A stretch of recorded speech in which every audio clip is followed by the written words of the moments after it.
वो देव गुरु शास्त्र के प्रति रुचि और अपने आत्मा के प्रति श्रद्धा और आत्म कल्याण के ओर उनका ज़्यादा उपयोग या भाव रहता है। फिर ऐसे चौथा गुणस्थान में रहते हुए वो अविरत रहता है, इसलिए उनको अविरत सम्यक दृष्टि कहते हैं। वो संयम धारण नहीं करता है, फिर भी वो सम्यक दृष्टि होने के कारण क्षोभशम सम्यक दृष्टि या उपशम सम्यक दृष्टि या क्षयिक सम्यक दृष्टि, तो क्षयिक सम्यक दृष्टि भी हो तो भी चौथा गुणस्थान में भी रहता है।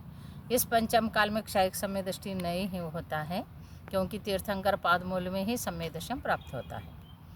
और सम्यक दर्शन प्राप्त होने के बाद जो पहला गुणस्थान है मिथ्यात्व गुणस्थान, उस गुणस्थान में मिथ्यात्व संबंधी जो कर्म का पाप कर्म का बंध होता है वो छूट जाता है। जैसा 16 प्रकृतियां हैं, मिथ्यात्व गुणस्थान में बंद होने वाले 16 प्रकृतियां हैं। मिथ्यात्व है, हुंडक संस्थान है, नपुंसक वेद है, अप्रशस्त असंप्राप्ता श्रुपाटिका संवर्ण है, फिर एकेंद्रीय जाति है, स्थावर है, आतप है, सूक्ष्म है, फिर अपर्याप्त है, साधारण है, फिर वो जीव जो है द्विइंद्रिय आदि जीव है। तो इस प्रकार द्विइंद्रिय, त्रिइंद्रिय, चतुरिंद्रिय, फिर नरगति, नरगत्यानुपूर्वी, नरकायु, इन 16 प्रकृतियों का बंध वो जीव नहीं करता है। और ये 16 प्रकृति मिथ्यात्व तक ही बंद होता है। मिथ्यात्व गुणस्थान छूट गया तो आगे बंद नहीं होता है। फिर दूसरे गुणस्थान में 25 प्रकृतियों का बंध होता है, जैसा अनंतानुबंधी, क्रोध, मान, माया, लोभ है। फिर वहाँ पर स्थानिक वृत्ति है, निद्रा निद्रा है, प्रचला प्रचला है। फिर उसके बाद जो इस जीव को दुर्भग, दुस्वर, अनादे ये प्रकृतियाँ हैं। फिर निग्रोध परिमंडल संस्थान, स्वाति संस्थान, कुब्जक संस्थान, वामन संस्थान।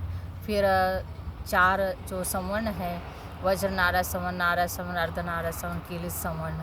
फिर अप्रशस्त विहायोगति है। फिर 2 इंद्रिय, ये जो नरगति, नरगत्यानुपूर्वी, तिरंज गति, तिरंज गत्यानुपूर्वी, तिरंचायु और उद्योत, ये 25 प्रकृतियाँ हैं। तो इनका बंध नहीं, जो आगे जाके नहीं होगा। फिर ये 25 और वो 16 मिलके कितना हो गया, 41 प्रकृतियाँ। ये चौथा गुणस्थानवर्ती सम्यक दृष्टि बंद नहीं करता। ये सारे पाप प्रकृतियाँ हैं, तो ये बंद होना छूट जाता है।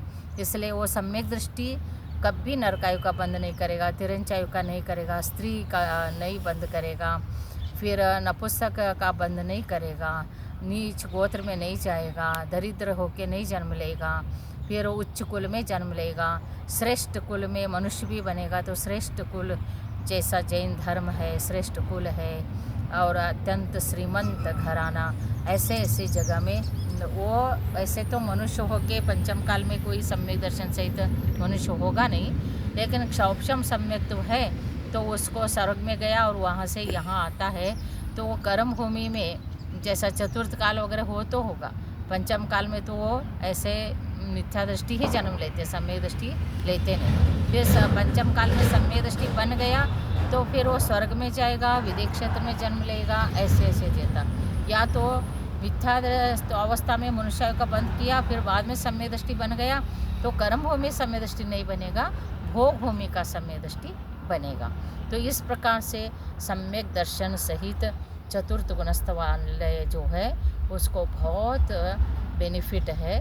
तो इसलिए एटलीस्ट अपने को यही भावना रखना चाहिए कि हमारे को कुछ मिले न मिले, जैन धर्म मिले, जिनेंद्र भगवान की चरण मिले, और देवगुरु शास्त्र का आराधना करने को मिले, और हमारा उपयोग शुभ में रहे, और दान पुण्य पूजा आदि करते हुए शुभ में रहे, और हमेशा हमको सम्यक दर्शन की प्राप्ति हो। और जो सम्यक दर्शन प्राप्त हुआ है वो जो है वो वृद्धि होते रहे। तो इस प्रकार से हमारे अंदर भावना होना चाहिए।